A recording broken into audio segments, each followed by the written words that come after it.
Movie की शुरुआत prison के एक अजीब कानून से होती है, क्योंकि प्रिजन में जब भी कोई कैदी मरता, वार्डन उसके पैरों को आग में झुलसाता। लेकिन एक दिन एक बूढ़ा कैदी इतनी देर तक जलने के बावजूद बिल्कुल बेशर्म रहा। वार्डन हैरान होकर अपने सैनिकों को आदेश देता है कि बूढ़ी की लाश बाहर फेंक दी जाए। सैनिक लाश को कपड़े में लपेटकर बाहर ले जाने की तैयारी करने लगते हैं, मगर उन्हें पता नहीं था कि उनका कैदी उनके हर कदम पर नजर रख रहा है। जैसे ही वार्डन के सैनिक दूर हो गए, एक और जवान कैदी जो जमीन के नीचे सुरंग में छिपा था तुरंत सक्रिय हो गया। उसने देखा कि वे साथी जिनके साथ उसने 8 साल बिताए थे अब अलग हो रहे हैं। वह देखकर बेहोश दस सा हो गया। मौत भी इस कैदी की तकदीर बन चुकी थी। लेकिन अचानक उसके मन में एक विचार आया, माफ करना। अबू जवान ने तुरंत फलों के थैले से लाश निकाली, उसे अपनी कोठरी में बिछा दिया, उसके बाल काटकर उसके सिर पर रख दिया ताकि बूढ़ा जिंदा लगे। फिर एक चाकू की मदद से दीवार की एक ईंट खोली और वहां छिपा पुराना कागज का रहस्यमय नक्शा पाया जो बूढ़े ने जिंदा रहते छोड़ रखा था। समय कम था। जवान ने खुद को फलों के थैले में छिपाया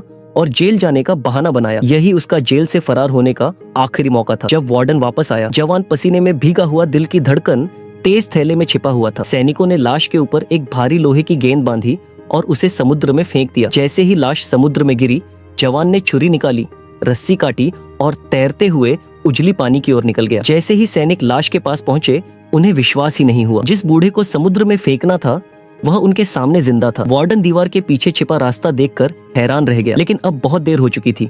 एडमंड जो तैरना जानता था, उसने सफलता से समुद्र पार किया और स्वतंत्र भूमि पर कदम रखा। सिर्फ 14 साल का यह जवान, जिसके दिल में बदले की आग थी, फिर से जीवित हुआ। एडमंड ने जेल में मिली सारी यातनाओं और अत्याचार के बाद एक किसान के घर छिपकर पुराने कपड़े पहने और अपनी कैदी की पोशाक उतारी। आईने में अपना प्रतिबिंब देखा। 14 साल की पीड़ा ने उसका चेहरा बदल दिया। लेकिन समय कम था। किसान घर लौट रहा था और एडमंड को तुरंत निकलना पड़ा। उसने शहर की पुरानी यादों में कदम रखा। सबसे पहली इच्छा थी अपने पिता की जान बचाना। लेकिन किस्मत ने एक और कठोर झटका दिया। उसके पिता की मौत 1925 में हो चुकी थी और कोई उसके लिए प्रार्थना भी नहीं कर रहा था। यह खबर एडमंड के दिल पर बिजली बनकर गिरी। इसके बाद एडमंड अपनी पूर्व मंगेतर टेस के घर गया, लेकिन वहां उसे और दुखद खबर मिली। टेस शादी कर पेरिस चली गई थी। एडमंड का दिल फिर से घायल हुआ। सड़कों पर चलते हुए उसने देखा कि एक गार्ड एक भगते हुए अपराधी पर हाथ डाल रहा है। गार्ड ने उसे पीटा और एडमंड की पुरानी आग भड़क उठी। उसने दौड़कर गार्ड को गिरा दिया, लेकिन इस घटना ने उसके सबसे वफादार दुश्मन का सामना भी करा दिया। इसके बाद एडमंड को पता चला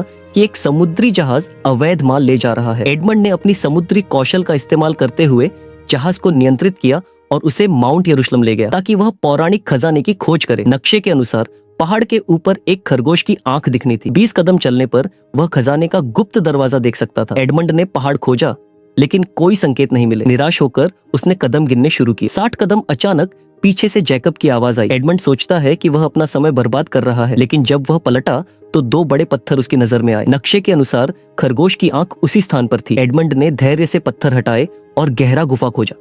अंदर प्रवेश करते ही हजारों खजाने की संदूकें दिखाई दी। सोना, चांदी और कीमती ज्वेलरी से भरी हर कदम पर चमक, हर सिक्के की आवाज संगीत की तरह गूंज रही थी। एडमंड ने खजाने को देखकर अपनी बाहें फैलाई और उजाले में खड़ा हो गया। अब तक की कहानी धैर्य, अत्याचार और कष्ट की थी, लेकिन अब उसकी जिंदगी प्रतिशोध, शक्ति और तकदीर की पौराणिक दास्तान बनने जा रही थी।